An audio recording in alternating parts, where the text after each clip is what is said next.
Golden Globe winner Gina Rodriguez. Why are you not out there searching for your baby? You're right. What am I doing here talking to you, Ralph? I should be out there searching for my baby.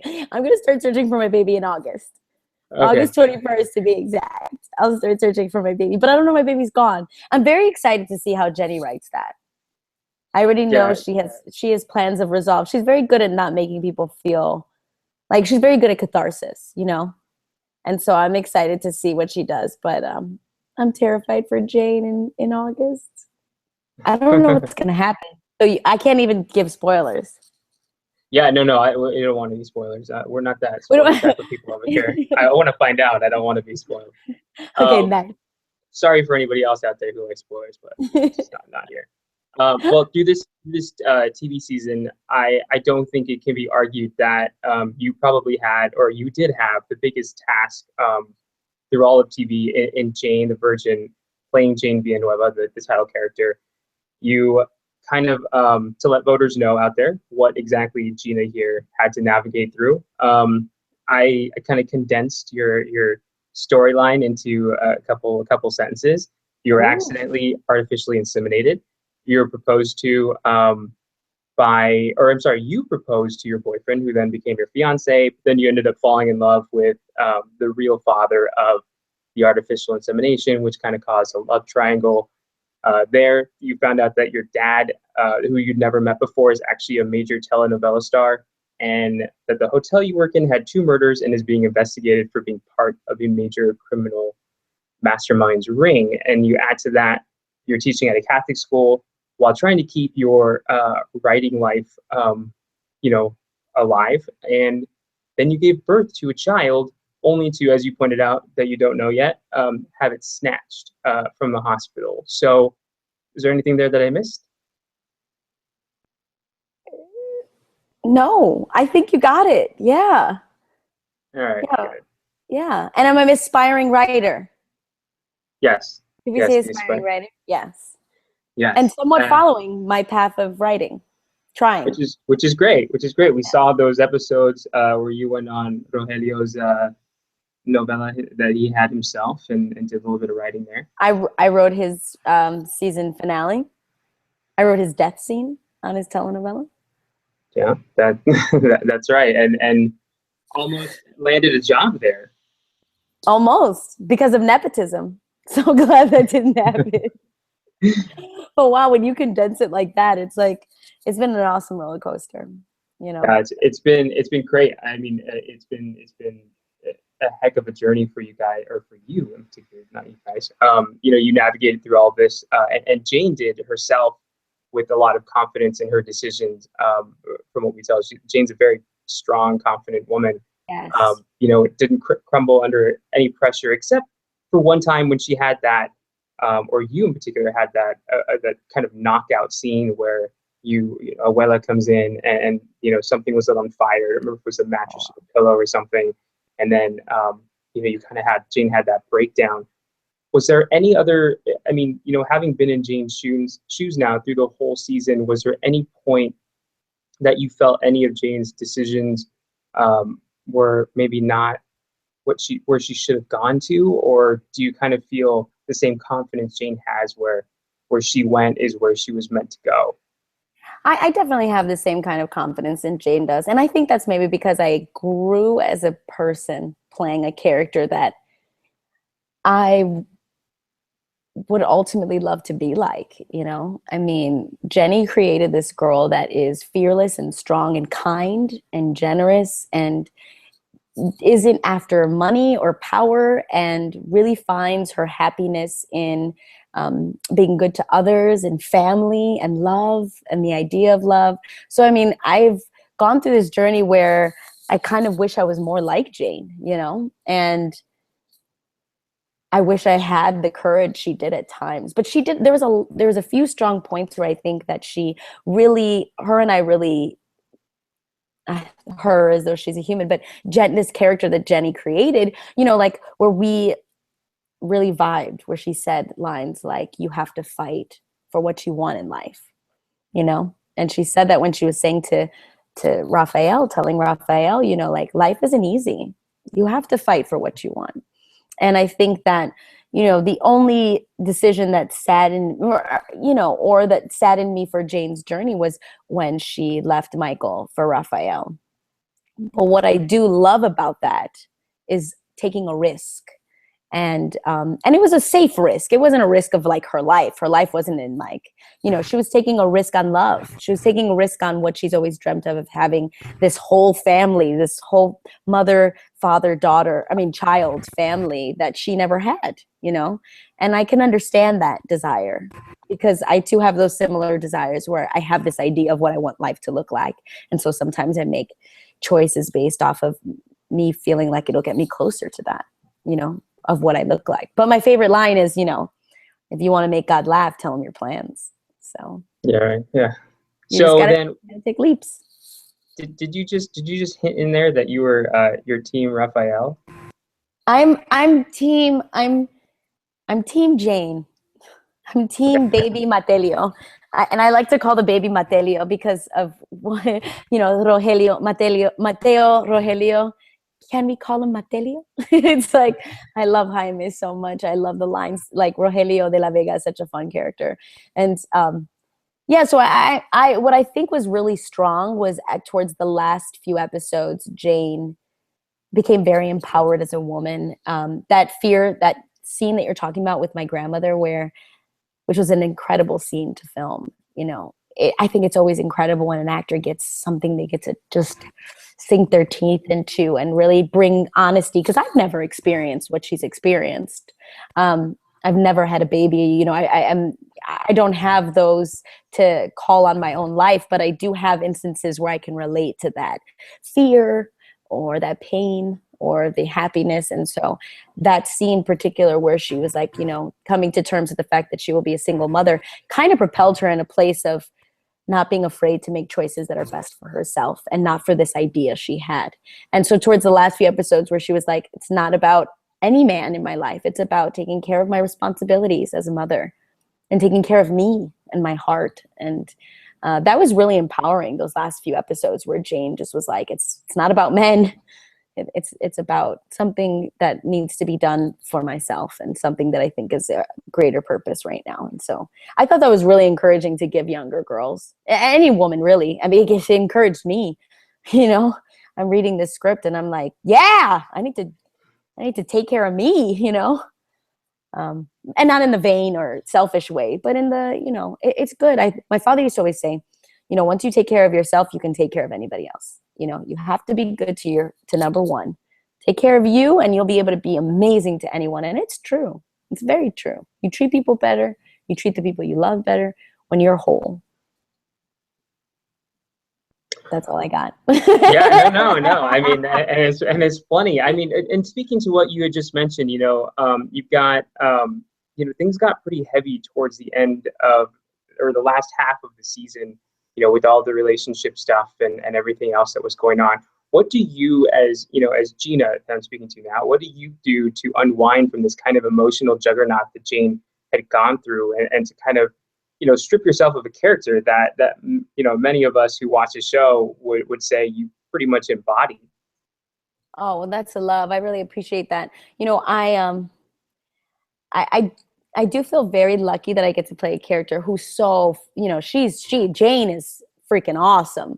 You know, I have flaws and faults, and I wish I could be better, and I try to be a better person every day of my life. I mean, that is very much so like something of the foundation that I was raised with. But I'm not that, you know. The beautiful thing about Jane is that I get to play. Wow, that's sun, right? That sun keeps finding me. I do feel lucky that I got to play a character that got to do comedy and drama, you know, because it was those moments where I got to laugh at myself, laugh at the situations that were able to help me with the catharsis of like the seriousness that she went through. That opportunity to play them both really lightened it for me, because at times I would go home with a heavy heart, and it is difficult, I think, when you care about something so much and so great, to shake it off, in the famous words of Taylor Swift.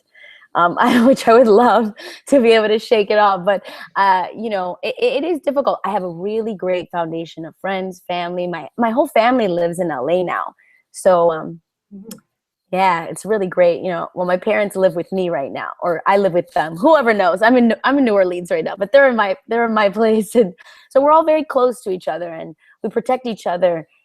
This including my friends. You know, I just went back for the Critics' Choice, and this is a really great story, actually. So I went back for Critics' Choice, very lovely, and I was able to get to the Critics' Choice because of a few amazing angels in my life, or else I wasn't gonna be able to get back home because in New Orleans. And I get home, I do the Critics' Choice. You know, Jane was up for 3 awards. We didn't get to take home any awards, but we were very happy and grateful to be there.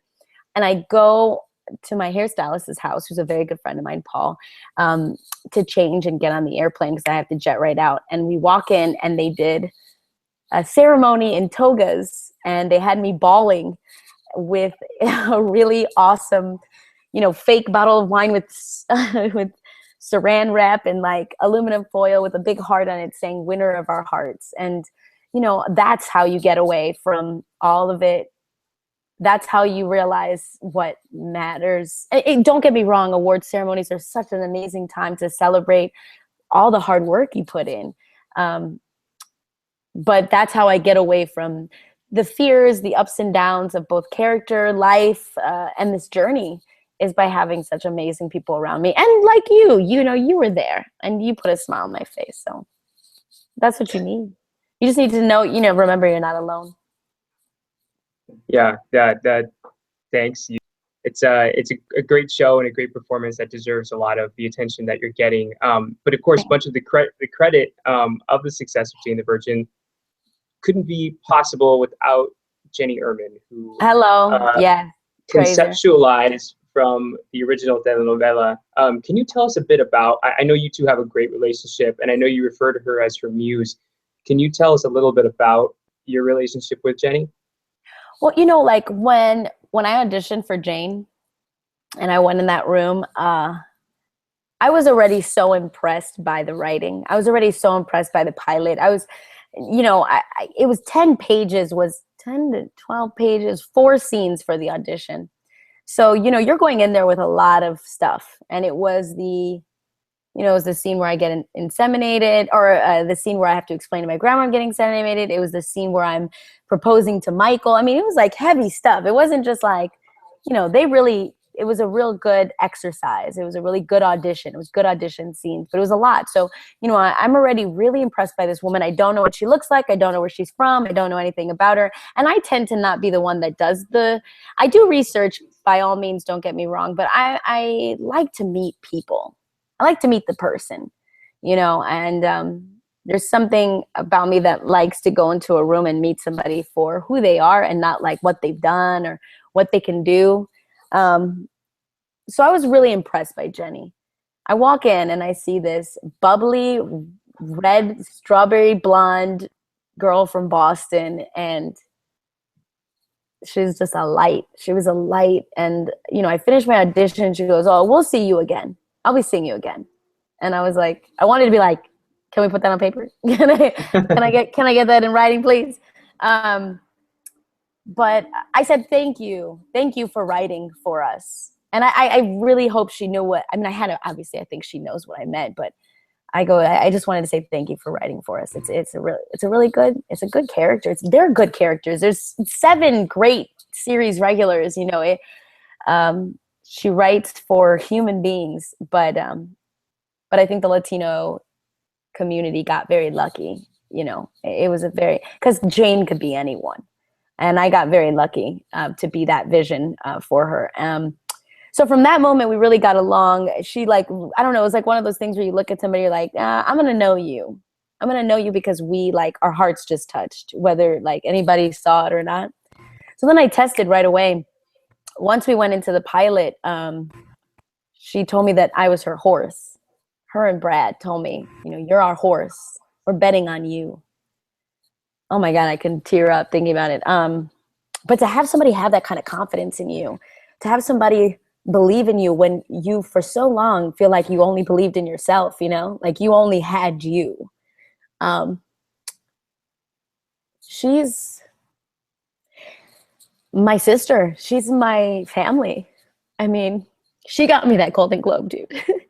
She did. And she got us all this experience of like love and life and appreciation, because she writes and she comes to every table read, and she gives us all this kind of security, this ability to fly, because she lets us do comedy and drama, and she's created such an incredible world, and she's your friend for real. She's humble and modest and kind and generous and huge, and a huge deal that you would, by talking to her, she would never in a million years think that she is, and so you have no choice but to humble yourself. You have no choice but to be kind and generous when you are around a woman like that.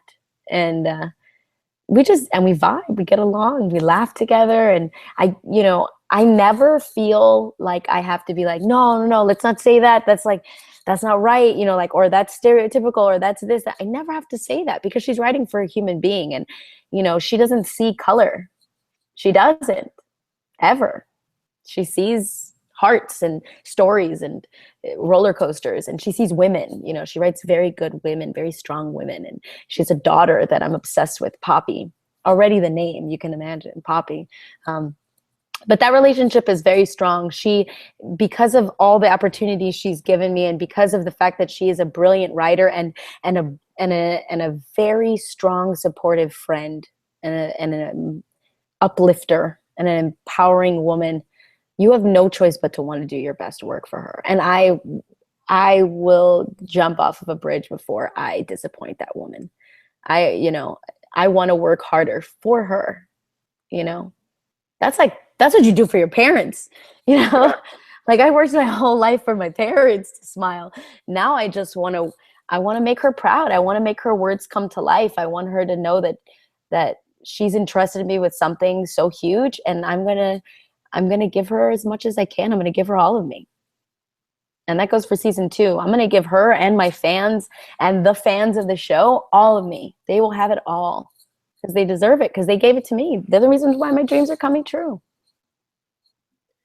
Well, I mean, speaking of, it seems like the pairing of you two is phenomenal, and it seems like you guys both gave it your all in that first season itself. You brought the show into territories that probably nobody could have even envisioned. You won a People's Choice Award, AFI Award for Program of the Year, a Peabody Award, a Golden Globe nomination, and Critics' Choice nomination for Comedy Series. I remember you told me back when we first spoke about the billboards that you had saw before all of this awards attention, that it really just makes you want to prove that you're worthy of that. Does all of these accolades and everything that's come about, does it make you want to prove even more so that you and your show and everybody else associated is worthy of these titles that are being handed down to you guys? 100%. And I am undeserving, Ralph, of all of this. I am completely and utterly undeserving. What better way to say thank you to a miracle than to fall in love with it, and give it your heart. So for me, every step we take, every part of this journey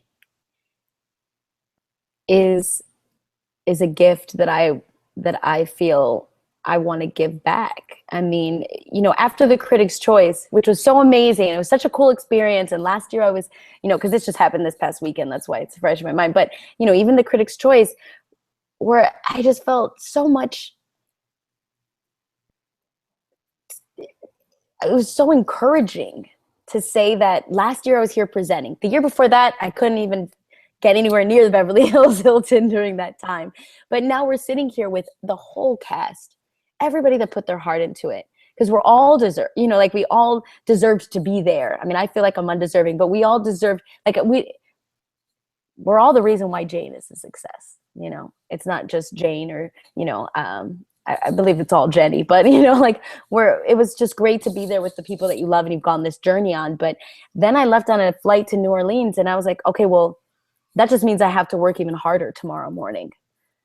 on a movie. That's not even a part of Jane, but it's a part of my journey. And I think that you have to really take those blessings carefully. And, you know, as an actor, there's always more room for growth, and there's always, you know, we live our life like this, on this up and down wave. And so when I think about all the things that happened in this past year, I think about how much more I have to work so people know that it means something to me.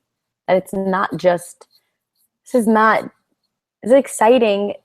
Awards are fantastic, but it's not just an award. It's being surrounded by people that you admire, people that help you grow, people that, you know, that you believe you'd always be around, that you'd believe you'd be in the echelon of people, whether you're CW, ABC, CBS, Fox. Like, I think it's a lot of excitement to work hard is the fact that CW has been put in a category where they haven't been seen in these lights. And so I want to work hard to make Mark Pedowitz happy because he took a chance on me. And I want to work hard for CBS to be excited because, you know, they are our studio and they deserve it, you know? So it's like a tag, like I'm going to, you know, pass me the little stick, and then you start running even faster. The baton. The baton, there you go. Pass me the baton and I'll run as fast as I can.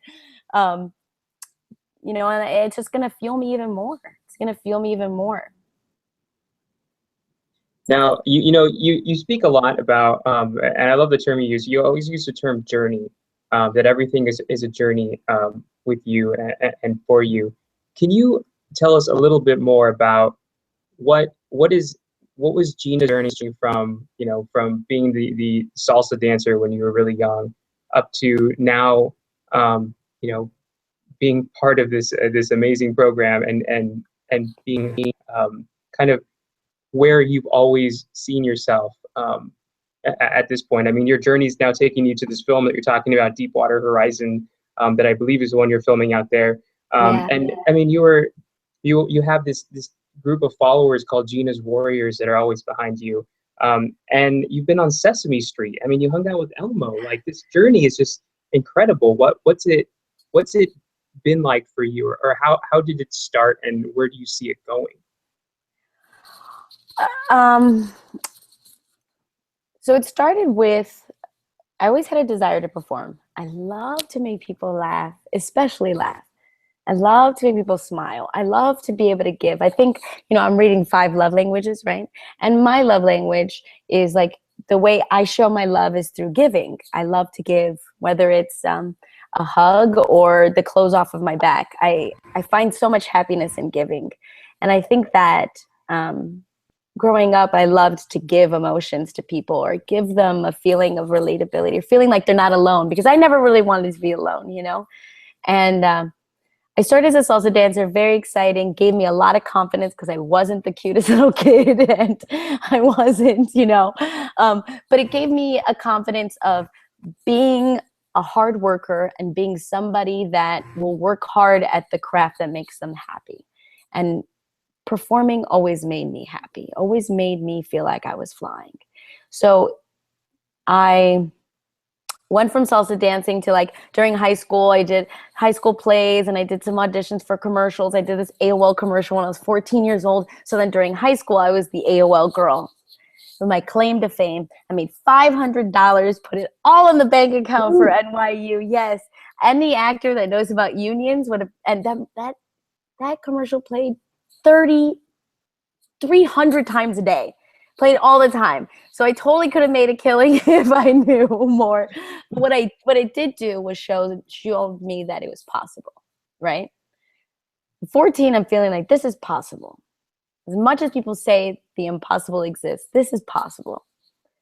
Then it was all about education, because I grew in a very education was big in my family. It was all about getting an education, getting the best education you can, because then nobody could take that away from you. And that is very true. So NYU was my number one pick. I loved New York University. I loved New York. I loved NYU. It was like very liberal. It seemed very diverse. I was very excited, and I wanted to get training. I knew that the way my sisters trained for their professions, I could train for mine.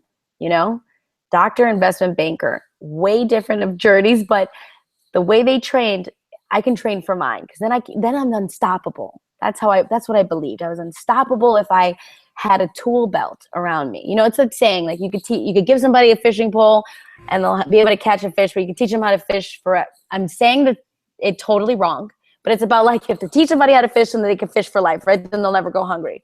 So I knew that if I just, like, I needed the tools to learn. So I went to NYU. And then the journey began. I mean, there was a lot of things, I can talk forever on this, but there were a lot of things that contributed to the mission that is a part of my journey, the things I desire to help move, create change in our industry. One of them definitely being beauty norms, and definitely another one being Latinos in the industry and changing the way minorities are viewed in the industry, women in the industry. You know, I just wanted to continue to contribute to those efforts that so many women have been doing before me and are doing now. So those kind of trickled in when I was in college, started to understand the kind of woman I wanted to be, and as we all grow. And then I got an agent right out of college, or during college. I was interning at my manager's office so I can learn the industry. And then I got a whole bunch of my friends at NYU signed with the management company. And then I switched over and I interned at the agency so I can understand what contracts and how you pitch someone and who the casting directors were. Because I figured if I want to know this business, I need to know this business, which was very, very helpful for me. Because it was very helpful in realizing that there's so much that I can do in my control to contribute to this journey, and that I didn't have to depend on others. And it wasn't about the fact that I do it alone, but how do I contribute myself as an actor to this? And this is something I talk to a lot of actors about when they're like, oh, my agents aren't getting me this, they aren't getting me that. And I'm like, they get 10%. It's your journey. It's your path. It's your dreams. Go make them happy. Like, if you wait for somebody else to make your dreams happen, most likely they're going to get to theirs first. You should get to your dreams first. So I learned a lot during that time, and that was very, very helpful for me because it humbled me as an artist for feeling deserving. We have this talent. We have this balled up fire, and we know who we are, or we believe it, whether we like to admit it or whether we're afraid to admit it, right? Because some people are afraid of their power, but we have this power, and we expect it to just happen. It should happen. Why not? Why shouldn't I get this? Why shouldn't I do that? And then you realize you are just lucky to be alive. You're lucky to be able to pay your rent. Do you know how often? No, not do you want to know how often? Every meal I say a prayer that I'm able to pay for that meal. Because the truth is that I don't deserve it any more than anybody else does. Like, I'm so blessed. I'm so blessed. I mean, I remember growing up as a kid and being able to get possibly one present for Christmas. Do you know how blessed it is to be able to get my nieces and nephews, God willing, whatever they want? You know, like, that's huge. You also then realize how fickle all of this stuff is. Everything is, all you want is love. All we want is acceptance. So, I'm having all these feelings as a human being, and I'm learning all this stuff about agencies and managers. And then I start to get awesome projects. I did my Law and Orders in New York. And then, I got cast out of New York on tape for a movie called Go For It, which is an indie film that I did with Amy Garcia. I love Amy. And it brought me out to LA. We shot in LA and Chicago. And then I got picked up by an agency. And I was like, okay, now it's time to make the move after college, after I've done lots of theater, after I had done as many short films, indie films, student films that I possibly could to get under my belt. And then I came out to LA, and the journey continued. I did indies. I got picked up by an amazing agent who's currently my agent, Carlos Carreras, who champions my career and is beside me when I feel like something doesn't suit me, and want to give it over to somebody else that I think it would fit better for. And then, is with me when I want to pick things that maybe they don't think I should, or if they're negotiating a contract and people don't want to pay me so much money, and I'm like, I don't care about the money, and they're like, we do. And I'm like, no. I care about the art and I want to do this, so please let me do this. Please let this be mine. Because at the end of the day, you really think to yourself, like, if you're, we're blessed enough to live in this world, you got to live a great story, man. You got to make good decisions. You have to make decisions that with integrity and respect, that on your deathbed, you'll be able to fall asleep happily. And that's kind of always what I've done. And it took a long time to get to where I'm at. I'm 30 years old and I've been at it since I was 18, like in New York trying. And I'm going to go at it for the next 60 years if God gives me a whole 90, to be honest. I was just talking to an actor today and he's like, yeah, but would you ever do like I'd be turning back and I'd be doing a co-star, a guest star. I'd do a co-star in a heartbeat. I'd do a co-star tomorrow. No question. I want to act. I want to act every day of my life. Freaking act. Are you kidding? There's nothing too small, nothing too big. So it's been a kind of a really awesome journey when you put in patience and faith and hard work. I'm telling you, that combo, that's the best cocktail. That's been your mantra. I mean, and the journey has done you well recently. I mean, back in December, you hung out with us. I gave for this kind of onslaught of awards attention that came about to you. And at the time when we were talking about potentially being nominated for a Golden Globe, you'd said, to be considered is already worlds of dreams, and to be nominated would be ridiculous. Well, you didn't tell me then what you thought winning would mean to you. And now that you actually have won a Golden Globe, what does it not only mean to Gina, but what do you think it means to the millions? Because there has to be millions of Latinas and just Latin culture people out there that you champion this up for. I mean, you said, in your speech, to paraphrase, that you were giving them a voice that to a culture that doesn't really have one in this industry. Well, I mean, yeah, to put the feeling of that experience into words is it's impossible. To let somebody know what that felt like is impossible. But I can tell you that when I got off that stage and I went backstage and I did the whole, the press line and stuff, and then I get back to the table and somebody goes, you got to look at the internet. You got to look on Instagram. You got to look on Twitter. And I was like, no, I got to call my mom and my dad. What do you mean? But no. But seriously, I was definitely like, no, I got to call my mom real quick. To see so many people quoting me and little kids, Ralph, I get on a daily basis, little girls writing on their graduation caps, I can and I will. Or, Mom, Dad, I can, I will, and I did, or today's going to be a great day. I graduate. I can and I will. And that was the best and is the best ever, dude, ever. Because that's what I feel like. How did this become so emotional, Ralph? Jesus. You do it to yourself. I do it to I rev myself. No, they do it to me. I don't think they understand. And it's not just Latinos. I mean, it's every little kid that is proud of themselves, and that is what gets me, because that shows you the power of art. That shows you how you can use your art to create great change, to empower people, to inspire people, and then them in return inspire me. Like, getting a picture like that, I swear anything could be going wrong, and boom, right away I'm like, this is what you were supposed to do, dude. That overweighs any money, any Louis Vuitton bag, anything that money can buy can never replace what I feel like when I think Jenny, CW, CBS put me in a position where I can finally roar, where my heart could be seen, and where people saw it and they saw it. It wasn't misinterpreted. It wasn't misconstrued. It it spread, and it was the biggest blessing I've ever been given in my life. I don't want to stop doing that. I have to work hard so that doesn't end, not for me, but for them.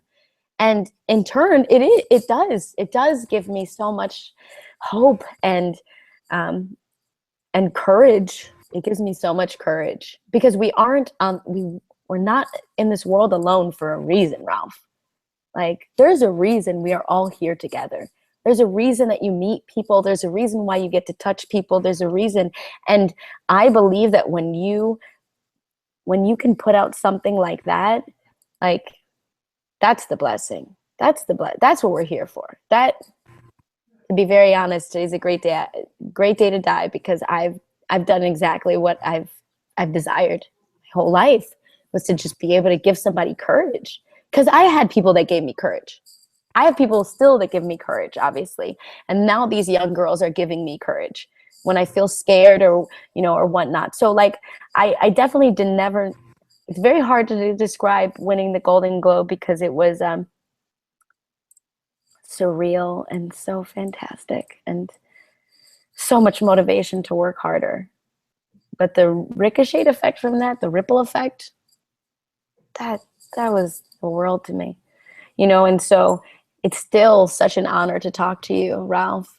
Even just the consideration of CBS and CW putting money behind our campaigns, and for your consideration, the fact that they believe in us, the fact that they're putting their money where their mouth is, the fact that they are championing us.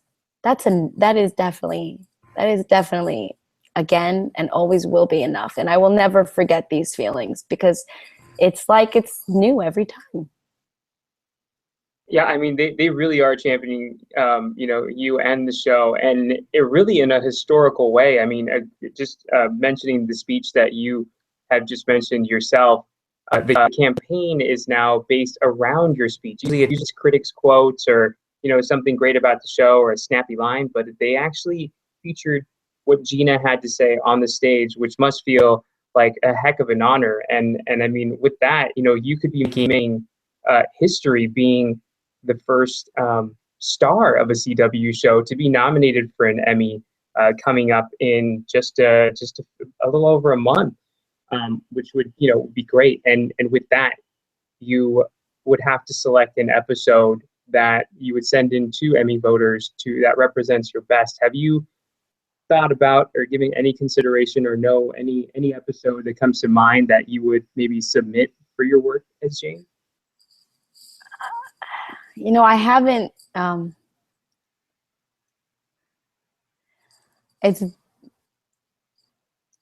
I am very humbled by the love and the support from the CW and from Jenny and from all the fans, and I'm very humbled by it. And I haven't thought that far, to be honest, Ralph. I mean, I want to continue to put all of my efforts into giving back to the CW what they gave me, and to make them to continue to expose the brilliance behind that network, and the forward thinking and the new kind of shows they're coming out with. And, I'm very excited for their next year's lineup. And I would love to be the first. That would be phenomenal, for the network, for the for the cast, for the show, for Jenny. That would be incredible. It'd be incredible. And I say, why not, right? That would be awesome. Why can't that happen? If God should so have it, and all the amazing peers should desire it. But I don't know. I haven't thought about it. I mean, I didn't even know that's. Do I choose that though? Jenny does, well, right? The CW does. I don't know what I feel very. I gave my heart to that show, and I worked my tail off, and I will do that again second season. I feel very proud of our show. I don't really know if there's something I like more than others, Yeah. Also, as I don't know. I don't know. I don't know. I don't Well, know. I mean, speaking of working hard, in contention right now for Emmys, according to Gold Derby, yours is you're the only one of the only ones, if not the only one, of the top potential contenders that has a full 22 episode slate on an hour show. I mean, how grueling is that? I mean, is it something? I mean, I imagine the workload is just immense for you. Do you ever have any downtime? I mean, do you see the sun? I mean, I know you're seeing it right now, but I am. I'm seeing it right now. You can see it on me. It's interesting because this movie that I'm doing it's so phenomenal too. I feel so blessed to be here. But this movie is my entire hiatus, which is wild. Like I wrap here August 14th and I start Jane August 21st. So it's been I know it's hardcore. It's hardcore, but this has kind of been like a work vacation because it's a very different schedule than Jane. And I'm one of the leads in this movie. There's, we have Mark Wahlberg, which the movie completely follows Mark Wahlberg. And I definitely have a pretty big role, but I have some downtime, which I'm using to write because I'm currently writing a book, which I'm very excited about. But so I have some time. I have some downtime, which is cool. During Jane, though, Jane takes my life, and I'm okay with that. And I definitely am one to remind myself, like, this is what you prayed for, and remember how much of a blessing this is when I get super tired, because those times exist. I mean, when I started Jane last year, July 28th, I didn't have a weekend off until Thanksgiving, which was like mid-November. I didn't have a weekend off. I did events, photo shoots, interviews, charities every weekend for like 3 months straight. Then I had Thanksgiving off. Then I came back and I did the same thing all the way through to the end. And it is definitely what I asked for. And so sometimes you have to remind yourself, I asked the world for this, and so it came. So you have to, remember that it's okay. It's temporary. And it's like in the sense of like, I'll be able to sleep at some point. And I am now in NOLA, which is kind of nice. That is great. Well, running on time, but I don't want to skip any, or at least get a few of these fan questions in because we did have some sent over. That's awesome. So yeah, so one of them was from Jake Sussman, and he wanted to know, who do you wish you had more scenes with?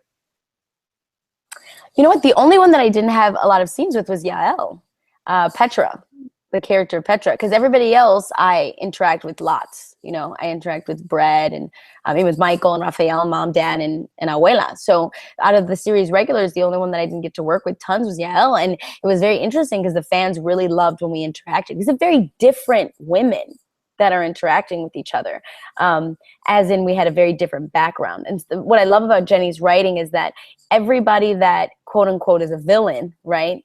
They have redemption, because it is very true. We all make mistakes.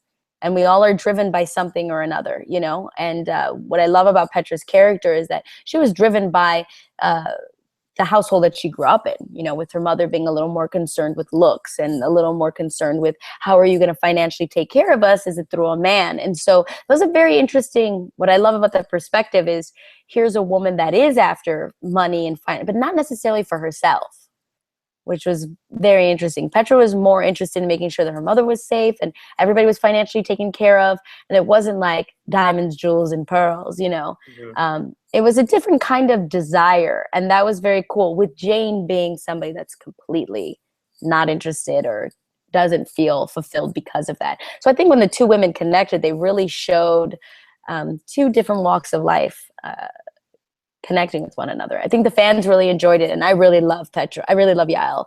So it'd be really great to do more scenes with Yael. Yolanda Lewis wants to know if the cast ever offers up any ideas for the writers on the show, or do you kind of just let Jenny take the wheel on that one? Well, Yolanda, we always would give our ideas of like how we thought the end was going to be or what it was going to look like. And I know Jenny's always listening. That's one thing. But because Jenny is so brilliant and every script we got and the writers were so fantastic, let's not forget she has an amazing staff of writers. The writers were so smart. There was a huge sense of security in that. So we actually were very excited to read every episode, the same way I would hope that our fans were very excited to see it. You know, we wanted to know where the story was going to go. We were never like, what's happening? Why is this happening? We always knew that there was like a method to the madness. But she was listening. Jenny listened just to the way we speak. Jenny listens to our stories of our life. And you would see things that had either affected us or had come into our lives would somehow end up in storylines, not necessarily the way we experience them, but she's listening. She's always listening. And that's what I think makes her an amazing writer, because she listens to real stories, real people, and real hearts. And so we never really were like, Jenny, it should look like this. It was just more so we were ourselves, and we were very trusting in Jenny. We all shared a lot of our lives with Jenny, and she's, you know, a great listener, which makes a really great writer. And then a final one, and a great one to end on, I think. Time Thief wants to know, what was your favorite memory of the past season on Jane? My favorite memory, wow, there's a few. I'm going to give a few then. One favorite memory was the moment before me, Andrea, and Yvonne, the two women that play my mother and my grandmother, grabbed each other's hands before we stepped out at Upfronts in New York City after we got picked up for our pilot. We grabbed each other's hands and we thanked whatever each one of us believed in. We thanked that entity for giving us this opportunity, for putting us right where we've always dreamed of being. And that we were never going to forget how appreciative we were of that. And we were never going to not be grateful for every day of our lives that we got to experience this journey together. And that memory set off, I think, is one of the most appreciative, loving, caring, accepting casts I've ever worked with or ever been a part of. There is nobody on that set that doesn't realize that there are so many that come behind us that would just give a limb for what we get to do. Never once are we bigger than ourselves, because listen, we are all human at the end of the day. Anything can happen, and no one person is better than the other. And power is an illusion, and money comes and goes. It's only good for spending. But the fact that we all get to do our art every day, that's pretty magical. And that's set off an amazing tone for the entire year, where we got our scripts and we were like, thank you. I get to act. I get to do what I love. Maybe that's my favorite memory. And then every single thing about Jane was an amazing memory. Cheater. But I know, it's the truth. Yeah, no, I'm sure it is. And well, you know, we wish you luck before the Golden Globes, and good things happen. So we're wishing you luck again before the Emmy nominations and the Emmys themselves. And congratulations on season 1. It was a great season. You guys did some tremendous things and changed a lot for television in a good way. So best of luck to you, and I hope you join us again soon. Thank you, Ralph, for having me. You guys rock. Your support and your belief in me and my cast and my show means the absolute world. And to all the people watching, thank you for taking the time to be a part of this. Mwah.